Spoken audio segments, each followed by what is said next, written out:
Christian Science stills all distress over doubtful interpretations of the Bible.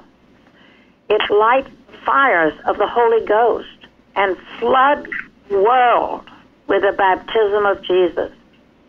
It is this ethereal flame, this almost unconceived light of divine love that heaven husbands in the first commandment.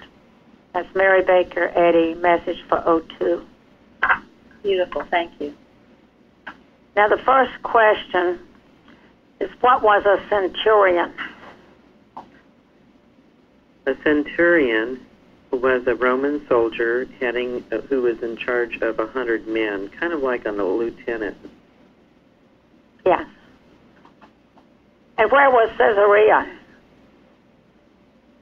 It was on the coast of Palestine, halfway between Joppa and Dora. They built a harbor there. I believe it was by Herod the Great built a city there. For whom did he name it? Caesar. Augustus Caesar. Caesar Augustus. Yeah. It was the Roman capital of Judea, and it was the headquarters of the Roman army. It was on the Mediterranean coast. And yeah, Herod had done a tremendous job with building things. It was a great deep sea harbor. It has an amphitheater that still stands today. Yeah, it has quite a history. Yeah, quite a history. Because Herod built that harbor. It took him 12 years to build a harbor, and that was in 22 BC. And for a long time, it was the largest port on the eastern Mediterranean. And that was where it became kind of the center for Christian education. After Jesus left, and it was, I guess, the biggest Christian center by about 300 AD. Also about the centurion, they had been in the army for a long time, and they'd been promoted to being a centurion for their dedication and courage. And they were paid 20 times more than an ordinary soldier. They commanded a great deal of respect. They were someone who had earned their stripes, and they were put in charge over 100 out of usually a legion of 6,000. And it's like someone who had earned his position by his actions instead of being educated into a position. So there was quite a difference between going out and doing something instead of just book learning and learning the law, so to speak.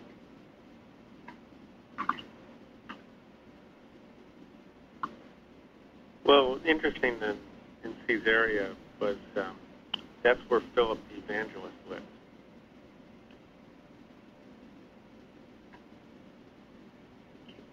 It's interesting. Yeah. Yeah, it had a great history, as did Joppa. Where was Joppa? The south. About northwest of Jerusalem. 36 miles from Caesarea. There we go. Right next door to Tel Aviv. Yes. Yeah, it was like the capital of Judah, right? Settled by the tribe of Dan. Yeah, and it had the oldest functioning harbors. It was the port where Jonah came when fleeing the Lord. Cedars were floated from Phoenicia to Joppa for the Solomon's Temple. And St. Peter's Church was built there, where he had the vision that we're going to study about today. And it's also where he raised Tabitha. And I read it was one of the cities that had been mostly overthrown, sacked, pillaged, burned, and rebuilt. So it had a tough history. In modern history, it's an Arab town, which has been incorporated into Tel Aviv.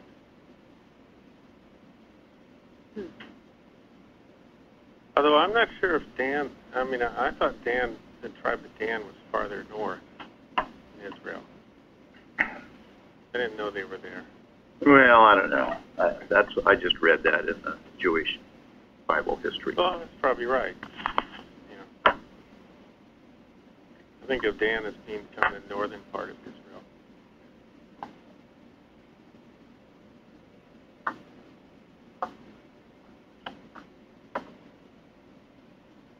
Okay. How we doing? Anybody else on that? Well, you can get grapefruit smoothies at Jaffa. I was Freshman's going on to the say, street corner.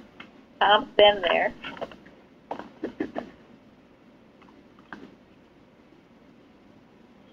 Okay, Fairley.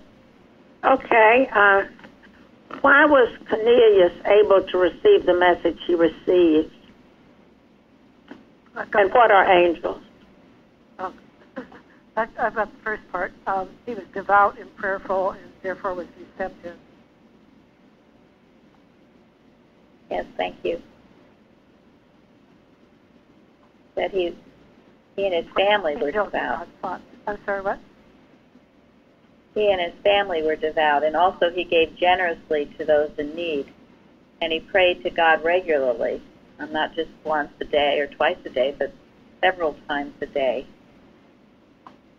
He was quite a God-fearing person, beautifully so.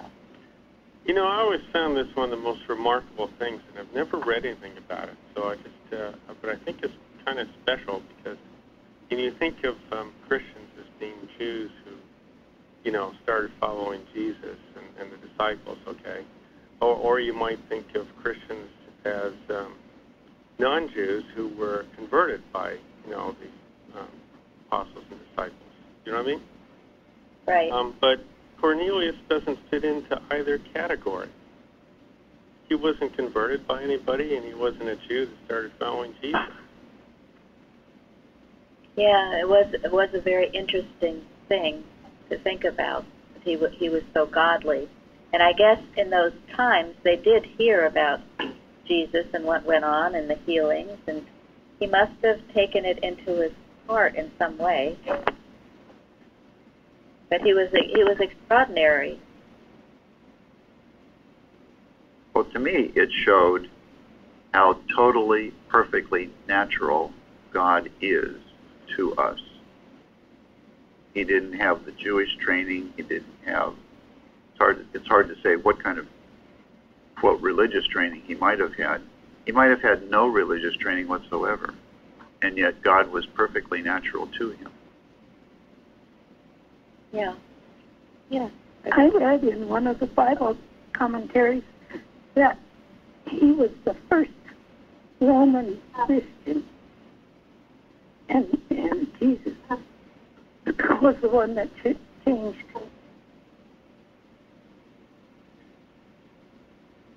Yeah. Yeah, I mean, he obviously had a strong spiritual sense, but that wasn't, driven out of him by his human education or society. No. And he was receptive. One commentary compared him to Daniel and Zechariah because of the vision. Not just everybody gets those visions. Yeah. Well, there's something very special about this man because he heard God. And he obviously, this verse 2 in chapter 10, I think is so precious. And I keep on thinking in the past how many times I've just read by it so quickly. Yeah. But this was, in my view, it's the key to everything that followed. Will you read it? A devout man, one that feared God with all his house, which gave much alms to the people, and prayed to God always. We could go over bit by bit, but there's like about 5 or 6 points just in this one verse. Talk about somebody who has prepared his heart to hear God, and God rewarded him, because he did indeed hear him. And it is encouraging to see how this holiness can spring up anywhere, any place. Doesn't matter what your race or anything, education. It's something within the heart, and it sprung up there with him, and it is beautiful. And his whole house, which means that he lived it and talked about it, and all of the people around him, his family and servants and soldiers, were the same. Bruce was talking about his grandparents. What were you saying? My grandparents left a very favorable impression on me. It's a memory that I cherish. And they didn't do a lot of talking. There was something about them that you just knew, the character. And they knew, and it wasn't told in words, so to speak, they knew that it was everyone's purpose to live responsibly. That was the only standard that was acceptable in their house. And it wasn't anything they said or did, it's just who they were. Because of that, it impressed on me. To this day, I cherish that memory. So that's how right living can affect those around you, whether it's your family, your friends, or being what you are, a devout, godly person. A wonderful example. Thank you.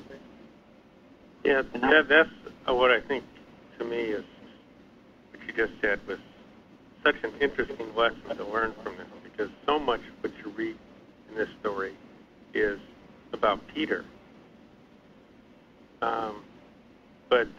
And then I think they tend to overlook the importance of Cornelius. And then how was he able to be so devout and pray to God, which kind of tells you that, this can happen anywhere. No matter where you are in this world, whether you have a Bible or don't have a Bible, whether you've been taught or not taught, somehow you can get this message. One thing about Cornelius, it says he gave much alms to the people. And this was a city that, there was Roman soldiers there, but there was Jewish people there. I kind of got the idea that he gave wherever the need was, maybe even including the Jewish. And one of the things, I hope I'm not getting ahead here, but in society then and there was this huge division between Jews and everybody else. It's like, if a Jewish accidentally bumped up against a Gentile person, it was cause for this kind of like ceremony to cleanse the person, this Jewish person, for actually touching somebody else. It was pretty extreme. But here comes along Cornelius, and he gave much alms to the people. I got to believe they would include literally everyone who was of need. So I think that Cornelius was actually ahead of Peter in regard to this point of this story here, that there's no respect of persons. This whole human fabricated division among us is something that needs to be broken down, because God is the creator of all. Yeah, it shows how fabricated it is. And I read, too, that the 9th hour that he prayed, that was 3 p.m. in the afternoon. So it's almost as if, like in Mrs. Eddy's day, the watches, morning, noon, middle of the afternoon, evening. All of these things should be considered natural and normal, and not abnormal or unique. Although, as I said earlier, it did seem he was extraordinary at that time. But if we know it's normal and natural, we'll see it perhaps more everywhere, including in our own lives. Tom's comment about people, in any nation could have these visions, and it just brought to mind these Muslims who were having these visions of the Christ, and just the hopeful nature of that there are devout people all over the world who do worship God and can have visions and can turn to Christianity, and that's a very hopeful thing today. Thank you. Yeah, Parthens had posted that on the forum a while ago. Muslims who had having visions of Christ and turning to Christ and being changed and transformed. Many instances of it, not just one or two. Thank you, everyone. So I guess, are we at the definition of angels? Someone was starting to give us.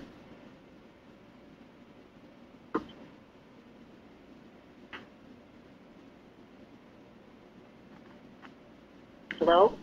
How are we doing, Fairly? Okay. Would anyone like to speak about angels? There's a wonderful article that's available on our website by Martha Wilcox, Angels.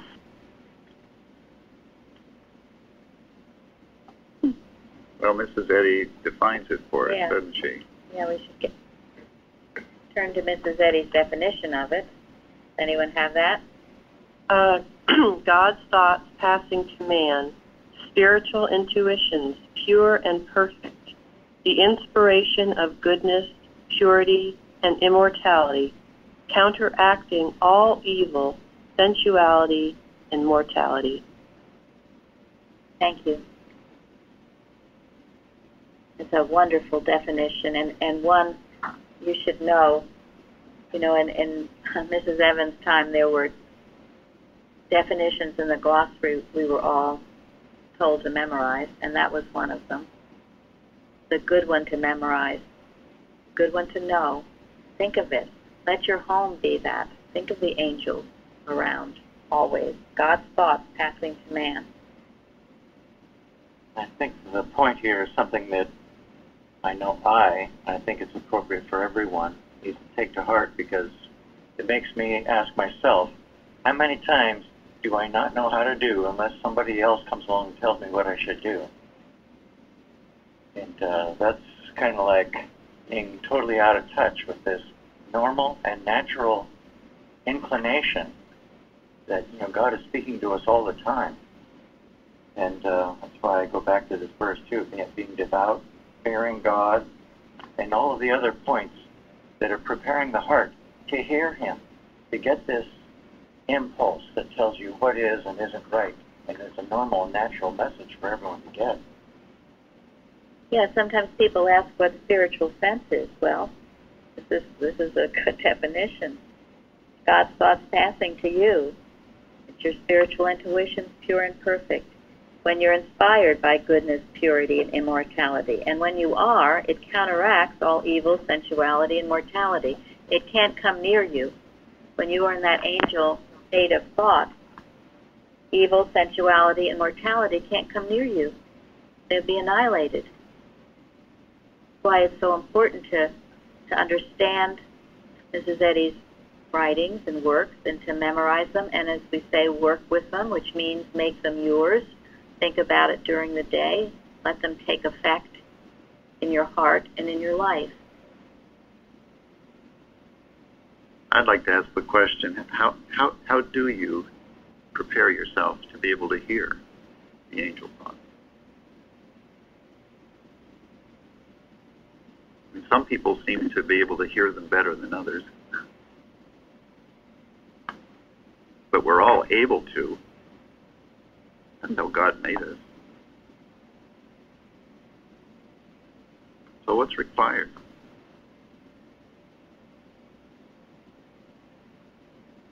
Yeah, the purer you keep your thinking. Go ahead, Florence. Yeah, I mean, the purer you keep your thinking, the more you can hear. God's thoughts you can't hear when you're thinking of, you being angry and resentful and all that, and that's what we've been taught over and over again. Right thinking becomes receptive to God's messages. Thank you. Just living that way. Yeah, this is why the Beatitudes are so essential. Blessed are the pure in heart, for they shall see God. I mean, that's really what this is, seeing God, hearing God. And you keep yourself pure by not getting clogged up with the materiality of the day, whatever that is. All the sensationalism, we've talked about TVs, movies, other stuff. That, if you get yourself clogged up in that, you're thinking about it all the time, you won't hear the angel messages. So that's the purity, and that's coming out from the material world and being separate.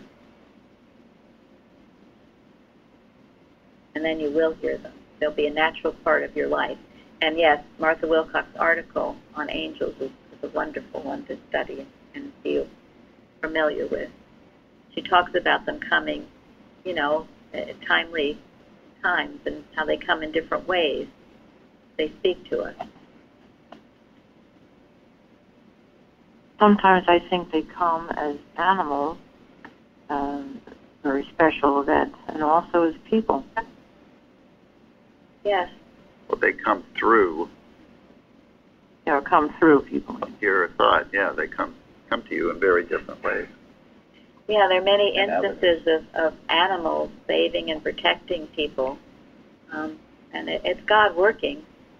I mean, sort of, some of them are credible instances of animals, and certainly, yes, people can come in a lot of ways. Sometimes you can just turn to something in the textbook or the Bible or something else that just meets your needs. It's just a few sentences, and you feel as if God has talked to you or told you something, given you some kind of a direction. It can come in a dream. It can come in a vision. It can come in many, many ways. And sometimes when you're trying to make a decision and just being quiet and being with God in your whole thought or prayer, a word may come that's the answer to the choice. Yes. Yes. And when you need to know the answer, it will be there. Sometimes it won't come before. You can't force it or push it. But when the need is there, the answer will be there.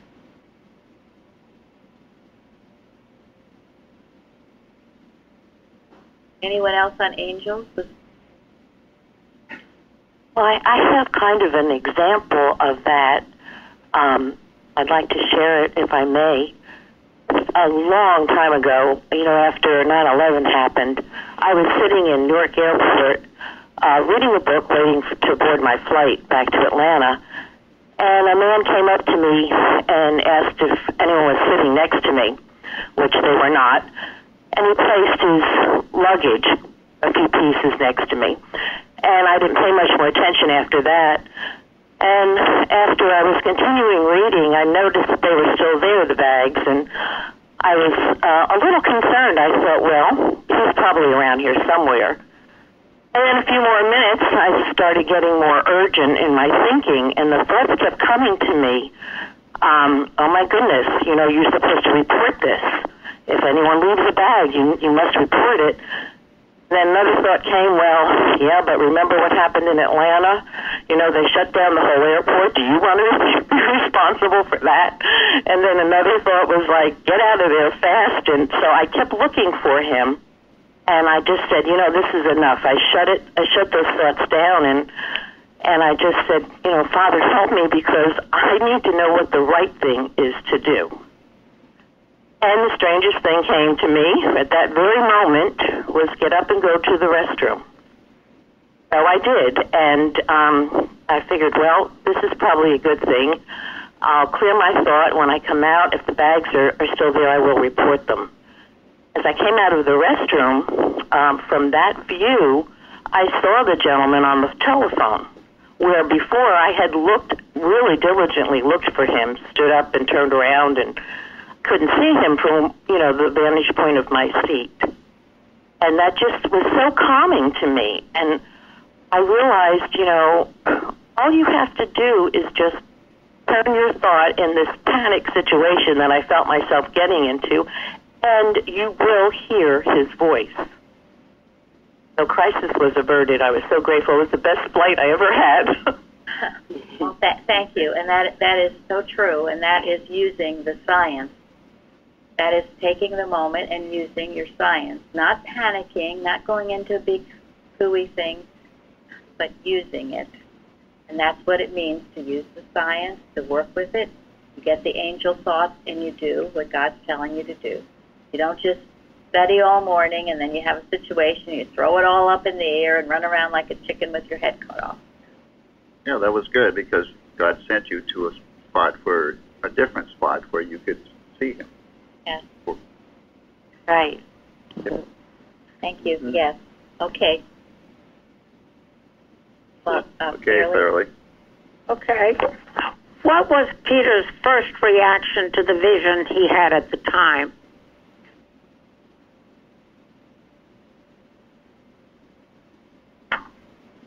I love that it said, "Surely not, Lord." Thank you. And isn't that sometimes, that was what Len was describing, sometimes that is our reaction. Surely not that. No, it can't be that. I thought it was interesting how many times Peter needed things repeated 3 times for him to get it. Yeah, that's right, 3 times. He had to really think about it, and he did think about it. And it also said the fact, I read, that he was in a trance. That meant that he was in a very receptive state, open state to receive this message. And of course, he had been praying on a rooftop. Just as Cornelius. You have to remember whenever you're working out a problem, any problem, that God is working in all the camps. By that I mean, you might think, well, this should be happening today. This is what I want, Lord. Well, maybe there are other things that have to go on before this event does happen. And you don't know about those. God's working in all those areas. It's like a big orchestra where he's orchestrating the whole thing. And it will come together the right time and the right place. And so Peter was praying in one place, Cornelius was praying in another place. It was all being orchestrated by God. And so it will. Don't ever forget that. Don't be impatient or think something has to happen right away. God's working. And maybe you're ready, but maybe a few other people aren't. Got to all work together. Trust his disposal of events. That is one of the things about Christian Science that I found the most comforting when I first came here. I don't have to figure out, all these threads and everything. Yeah, God's taking care of that. Yeah, I just have to try to do my part of it and trust the rest. Thank you. There is something in this that really struck me. Just before that, Peter got his instruction. His instruction was, "Rise, Peter."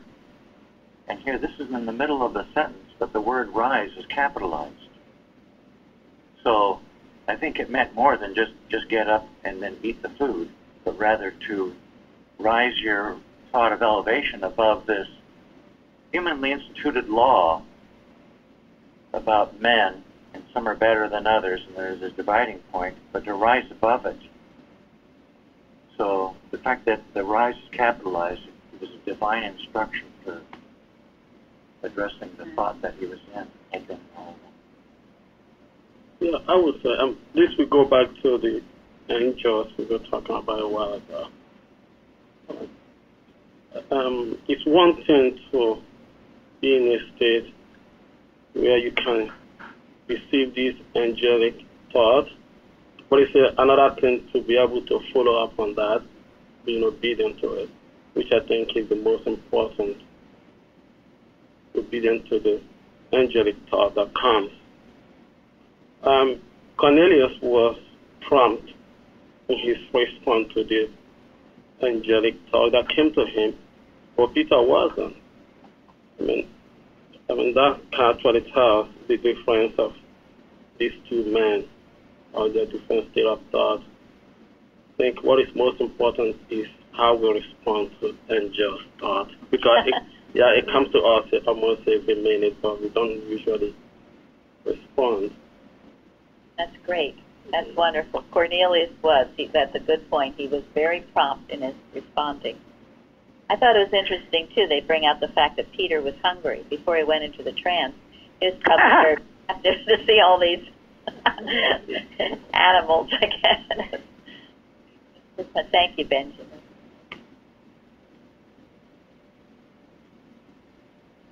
Anybody else on that one?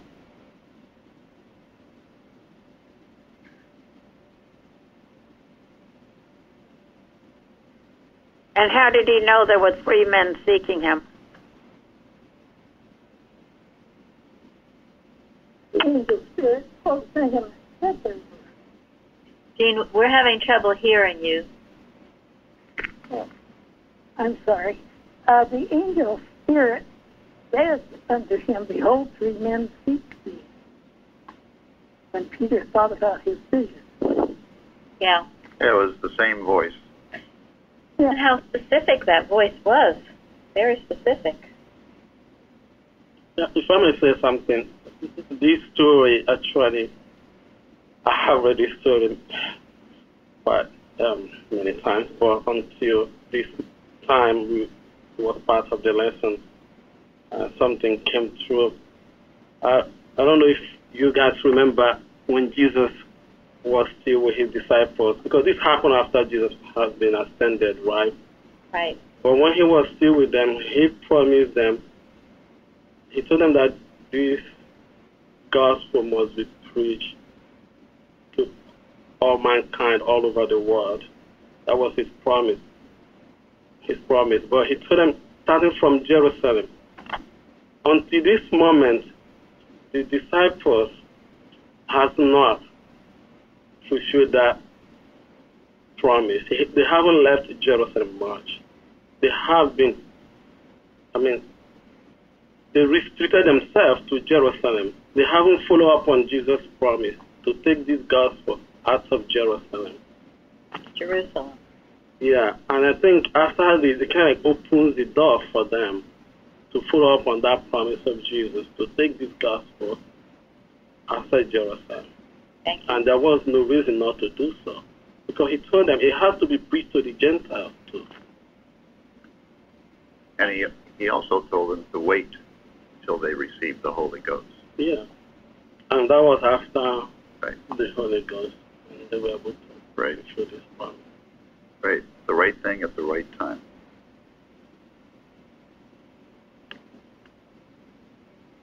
Yeah, and you think of this story. How often have we ever read it in a? I don't ever remember reading it when I was in the organization. Maybe it was there, but I don't remember reading it. No, I'll chime in there, Mary. I mean, this is almost the first time I've ever heard about this story. I mean, it just floors me, and I'm so inspired by it. I can't even tell you. That's something. Thank you, Elizabeth. When I looked back, our first Bible study was in October of 2011, and it was on Cornelius. So, yeah. Cornelius was actually in the lesson, but because it was divided into 6 parts, it would always be such tiny little snippets. So you probably didn't get the full impact of it. Right. Yeah. Well, thank you. No, because think of how important this is.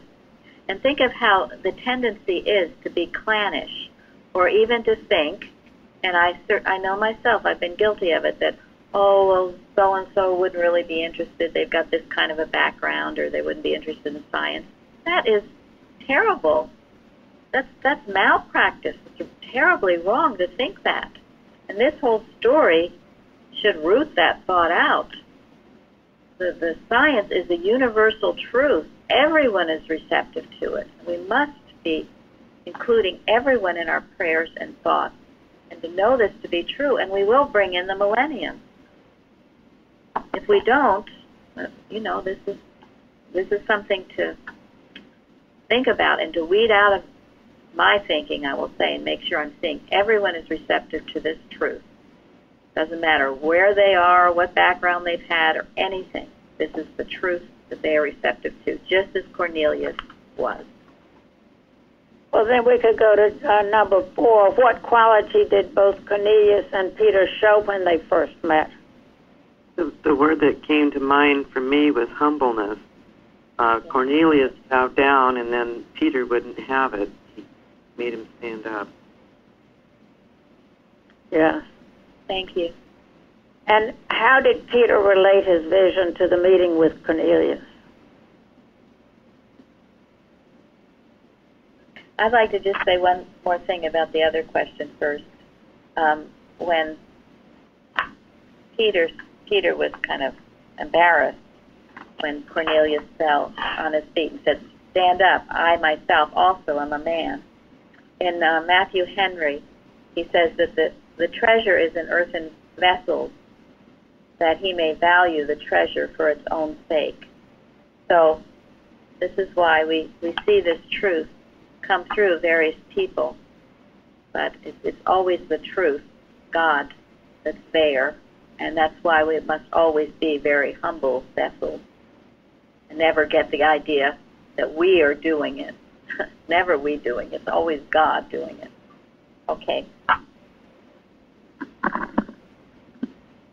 How did Peter relate his vision to the meeting with Cornelius? God hath showed me that I should call no man common or unclean. And God accepts who fear him and do what is right. I was struck by that word common, and I looked it up, and the meaning is not distinguished by excellence or superiority. So for anything not to be common, well, it's excellent and superior. Everything is. Thank you. So did you say the common is superior? To be common is to not be distinguished by excellence or superiority. And so because he's discovering that there is nothing common, there's no common food or unclean food. It's all excellent and superior. Yeah, good point. Yeah, and we must always keep that vision. I mean, is this not what Mrs. Sadie wants? This is what Christian Science is all about. I mean, we can have faith to move mountains. We can have faith to heal. We can quote Mrs. Sadie from chapter 1 of her book to the last chapter of her book. I can do all this, but if I face these challenges, but if you what? If I face these challenges that Peter faced today, and you'll be challenges. Yeah, and I'm still not able to prove it, because we get these questions every day. I mean, we go out, we see people that look different, like from the way we look, people who are from different religions that are not Christians or Christian or Christian Scientists. How do we respond to these challenges, these pictures that are set before us?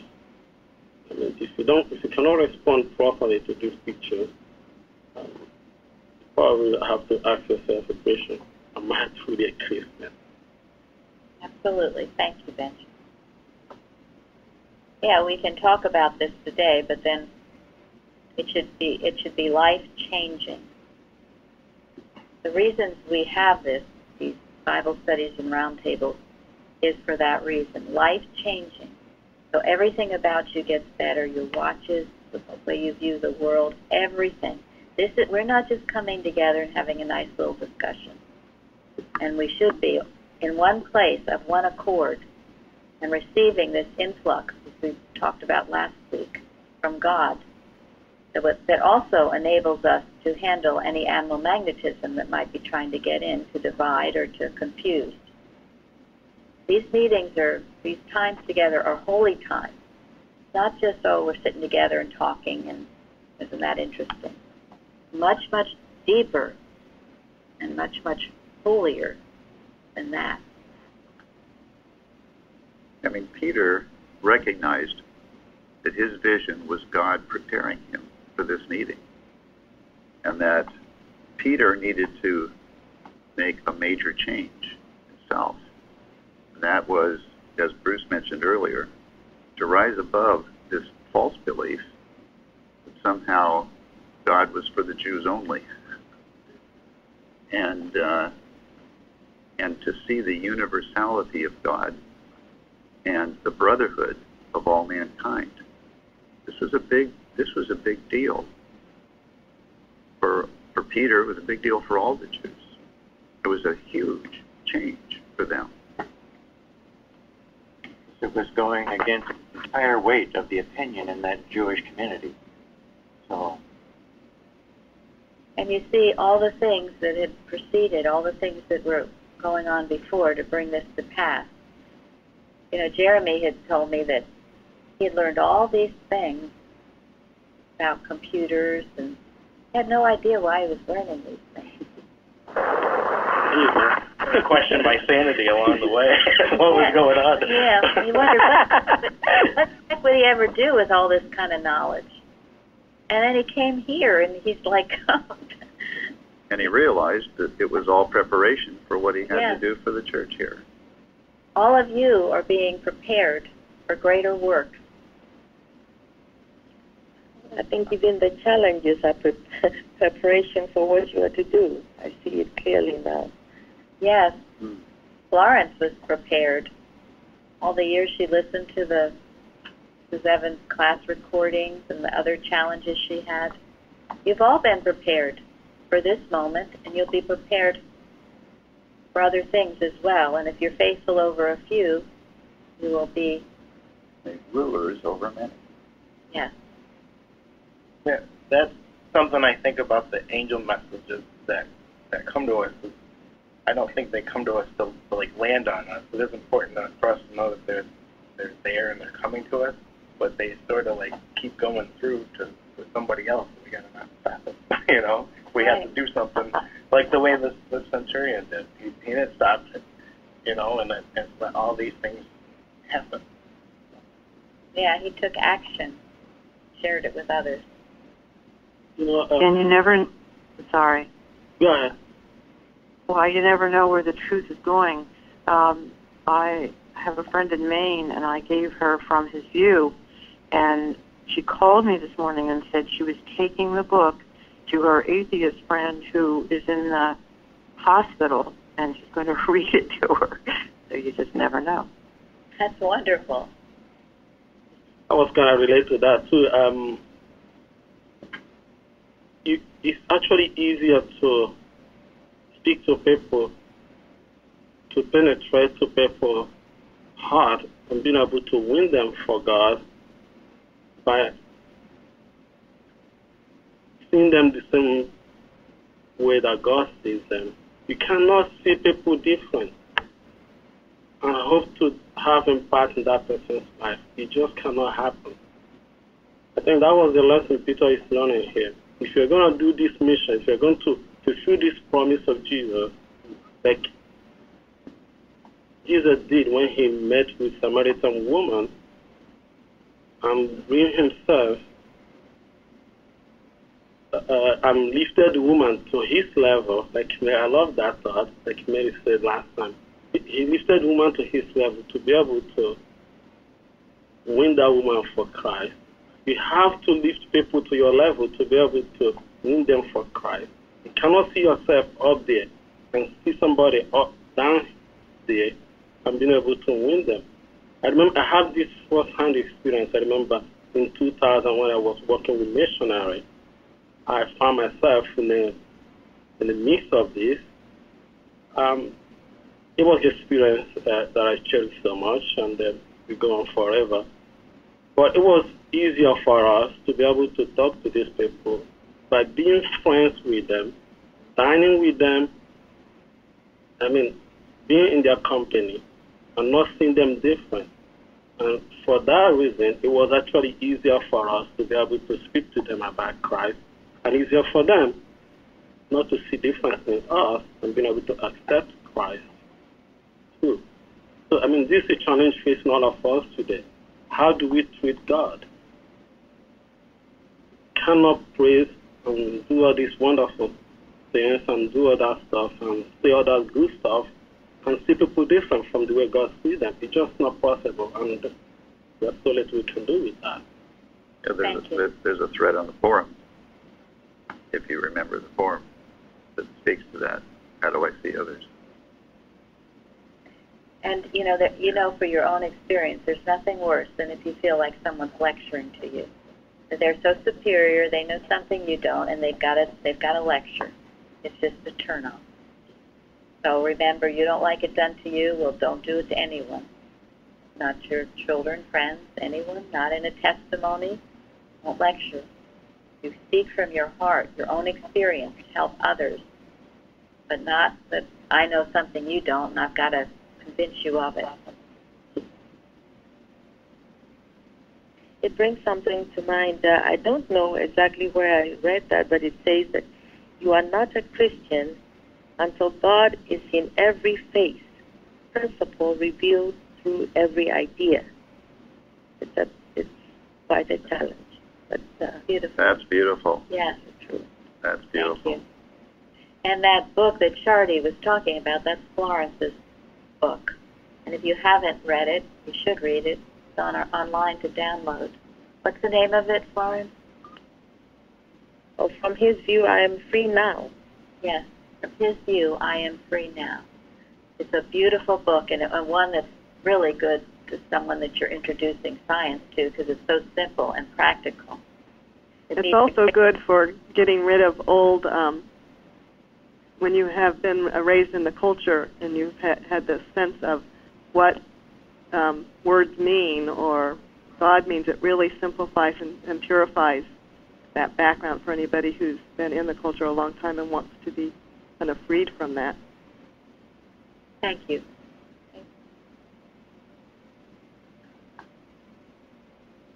We're going to get copies of it here and have it on our book table to sell.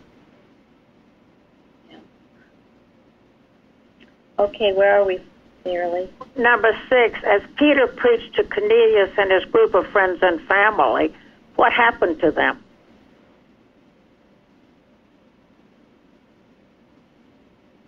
The Holy Ghost fell on all of them which heard the word. So they received the Holy Ghost. Yes. They're very receptive. Yeah, just like we talked about last week, like the Pentecost. But it said, it was interesting. It said something you would receive the Holy Ghost after you were baptized. But all of these people received it before they were baptized, which shows that all these rules and regulations don't really matter. And they even spoke in tongues. Yes, they spoke in tongues. But they were inspired. Something that's been coming through while we've been doing this lesson, before Jesus' times, we've had Bible studies where the Jews getting in trouble because they were intermixing and taking on idols of other peoples and so forth. And then in Jesus' times, they had gone the extreme opposite of not, getting into all these little rules and over-regulating, not being in touch with other peoples and so forth. And in both ways, we're both wrong. What was the reaction of the Jewish disciples toward Peter when they learned what he had done for the Gentiles? Angry that he would trust uncircumcised, the same as the Jews. However, Jesus knew they were all the same in God's eyes. Yeah, they chastised him.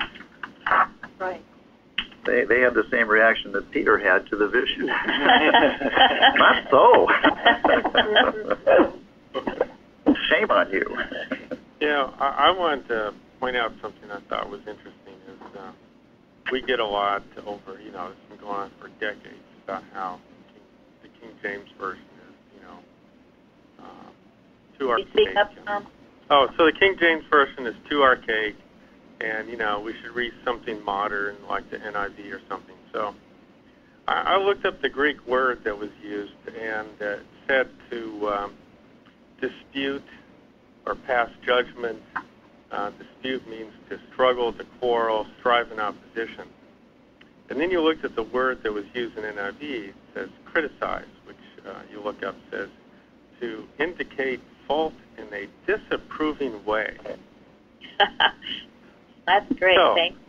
I don't think criticize seems to be much like the Greek word, which is to strive in opposition, quarrel, struggle, you know. So then you look up the word that they use in the King James Version, which is contend. And you look that up in Webster's, and contend means to strive against, to struggle in opposition, dispute earnestly, dispute fiercely, quarrel. Contend seems much more like the Greek word than, which is what was used in King James, than what they used in the NIV. That's a great example. And I would suggest to all of you, Dale A. sent us a while ago the DVD about the King James, the making of the King James Bible. And it is a fascinating story. And it shows the blood, sweat, and tears that went into that Bible and how careful they were over every single word, like Mrs. Eddy was with Science and Health, labored over every word and its meaning, because you see that other interpretation would weaken it and not make it as, take away the oomph and power of it. And so the Bible would get more and more weak and lose the vitality and vigor and strength of the original meaning. So what the Bible read is important. I know that I've heard in the Episcopal Church that, I mean, they use the American Standard Version now, and I mean, it brings it down to the human, just to the human material level. It's making it easy for people to read. It watches it. It has no inspiration. It doesn't have the inspiration. Yes. It makes it common, which is really a mediocre level of thought. Excellent. Yeah, thank you. Oh, that was a great point. Thank you very much, Tom. An important point that we all know why we read the King James Version.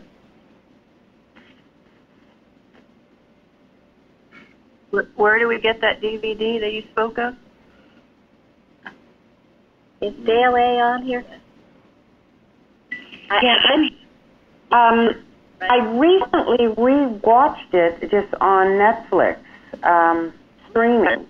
But, you know, when I saw it, you know, I ordered it because I wanted the church to have a copy. And it is, you're right, it's so inspiring that they would all work so hard. So many people gave their lives. Yeah. Because it was against the law to even read the Bible if you weren't a priest. I mean, it was insanity.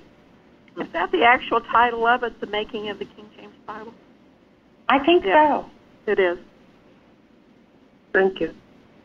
If you could find like a link to it or something, and if you email it to us, I can put it on the webpage under useful link. Wonderful. Oh, that would be good. Yeah. Yeah. Okay. I'll find it because I know I just recently re-looked at it, so I'll find it and I'll send. Where should I put the link? Just send it to me at jeremy@plainfieldcs.com.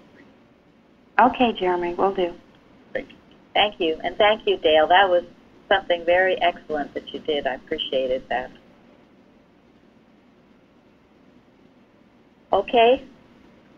How are we doing, Fairly? Yep. Okay. Jesus himself had a significant interaction with a centurion. What did he perceive in that man? For the one that he said, I have not seen such a great faith. No, not in Israel. Yeah. Because he demanded, to add to that, to explain what I mean, what Jesus meant, was he came to Jesus because I think one of his children was sick. Servant. Yeah, one of his servants was sick. And Jesus, he told Jesus that he's not up to a standard, right, for Jesus to enter his house, but he can send his message. Just say the word. Just say the word, and I think my servant will be healed. Yeah. Right. That was such a faith. Yeah, Jesus says, I will come and heal him. And the centurion says, I'm not worthy to have you under my roof. Just say the word. Yeah. And Jesus did. And these centurions are very faithful people. Yeah, the centurions are mentioned in a very favorable light in the Bible. And just, I wanted to make one other point with the question before last about the reaction of the Jewish disciples toward Peter. You know, when the human mind gets in way, it will always try to humanize, go back to laws and regulations, and lose the inspiration. Happens over and over again. It certainly happened in the Christian church, happened in the Christian Science church, something we make sure it doesn't happen in our independent church, where it goes back to no inspiration, just, well, there's some certain rule that we learned a million years ago, and we have to follow that rule. Always love and inspiration that heals. Principle, yes, but not old, outdated rules and regulations.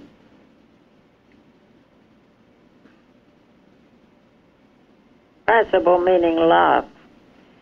Yes, love. I think that's the whole key to this whole Bible study was the love that had to be present. And then to be flexible. Yeah. To be willing to change. Be willing to change under God's hand, and to see all men everywhere as His child. To love and respect them in that way. We will bring in the millennium, and this is such an important Bible lesson. So, thank you all for coming. Don't forget to change your clocks tomorrow, so you'll all be there. Yes, bring ahead tomorrow, so we'll all be back here. And at 11:30, we'll be listening to First Edition for half hour. Great. Church an hour earlier. Come to church. Get up an hour early. Thank you, Fairly. Thank you very much, Fairly. Fairly, thank you.